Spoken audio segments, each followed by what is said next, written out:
Hi అండి, అందరికీ నమస్తే. వెల్కమ్ బ్యాక్ టు మనందరి వంట. ఈ సమ్మర్లో మనకి విరివిగా దొరికే జీడి మామిడి పళ్ళతో ఈరోజు నేను జ్యూస్ చేశానండి. చాలా హెల్తీ, చాలా పోషక విలువలు ఉన్నాయి.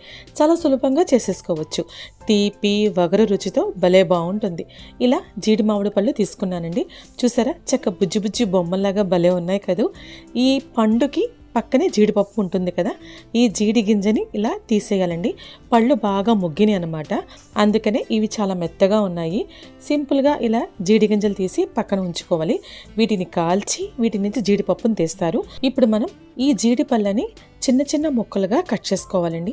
చూసారా, బాగా ముగ్గినాయండి. అసలు కట్ చేస్తున్నంతసేపు నాకు ముక్కల కంటే వాటర్ ఎక్కువ వచ్చింది.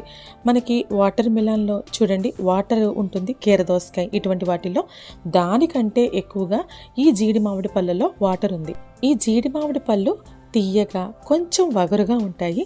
అందుకని ఈ ముక్కలన్నీ కట్ చేసిన తర్వాత దానిపైన కొంచెం కారం, కొంచెం ఉప్పు, ఇంకొంచెం పంచదార వేసుకుని ఒక్కో ముక్క తింటుంటే మామిడికాయ ముక్కల మీద ఉప్పు కారం వేసుకుని తిన్నట్టు అనిపించిందండి.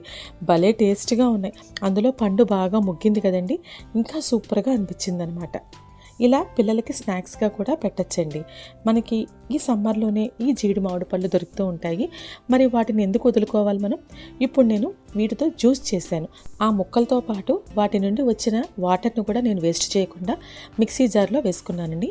ఈ ముక్కలకి ఇంచుమించు 2 గ్లాసుల దాకా నేను నీళ్లు పోసుకున్నాను. బాగా మెత్తని పేస్ట్ లాగా ఇలా మిక్సీ చేసి పట్టుకున్నానండి. ఎందుకంటే ఇది వగరుగా ఉంటుందని చెప్పాను కదా పై తొక్క, అందుకని అది ఎలాగో మనకి పిప్పి రూపంలో బయటకు పోతుంది. అందుకని బాగా మెత్తగా పేస్ట్ చేసుకోవాలి.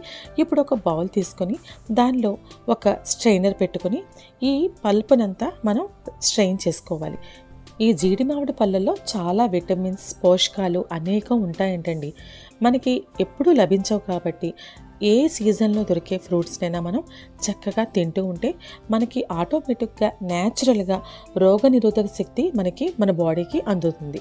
మనం వేరే వేరే ట్యాబ్లెట్స్ అవి వాడకుండా ఈ సీజనల్ ఫ్రూట్స్ని తప్పకుండా మనం ఎంజాయ్ చేయాలి. అలాగే పిల్లలకు కూడా తప్పకుండా పెట్టాలి. వాళ్ళు తినను అన్నా వాటిని వేరే వేరే రూపంలో ఏదో విధంగా చేసి వాళ్ళకి ఇచ్చేయాలంతే. ఇప్పుడు నేను చూడండి చిన్న ముక్కలు స్నాక్స్గా చేశాను, అలాగే వగరుగా ఉంటుంది కాబట్టి దాన్ని జ్యూస్గా కూడా రెడీ చేశాను.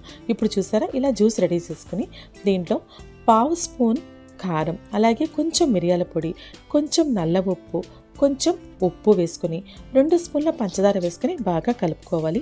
ఒకవేళ నల్ల ఉప్పు లేకపోతే మామూలు సాల్టే వేసుకోవచ్చండి. బ్లాక్ సాల్ట్ వల్ల టేస్ట్ ఇంకొంచెం వెరైటీగా ఉంటుంది, అందుకని నేను అది కూడా యాడ్ చేశాను. ఒకసారి ఇవన్నీ బాగా కలిసేటట్టు కలుపుకొని మనం సర్వింగ్ గ్లాస్లో తీసుకుంటే మన జీడి మామిడి పళ్ళ రసం రెడీ అయిపోయినట్టే. చివరగా కొంచెం నిమ్మరసం పిండుకుంటే తీతీగా, పుల్లగా, వగరుగా, కారంగా భలే ఉంటుందండి. మనం రెగ్యులర్గా తాగే జ్యూసులతో పాటు ఇలా ఈ జీడి మామిడి పళ్ళతో చేసిన జ్యూస్ కూడా మీరు కూడా తాగుతూ ఉండండి. చాలా బాగుంటుందండి. మీరు ఉప్పు కారం వద్దు అంటే డైరెక్ట్గా జ్యూస్ చేసుకునైనా తాగొచ్చు. మరి మీకు నచ్చిందండి నా రెసిపీ? మీకు నచ్చితే లైక్ చేయండి, షేర్ చేయండి, సబ్స్క్రైబ్ చేయండి. మనందరి వంట. Thank you.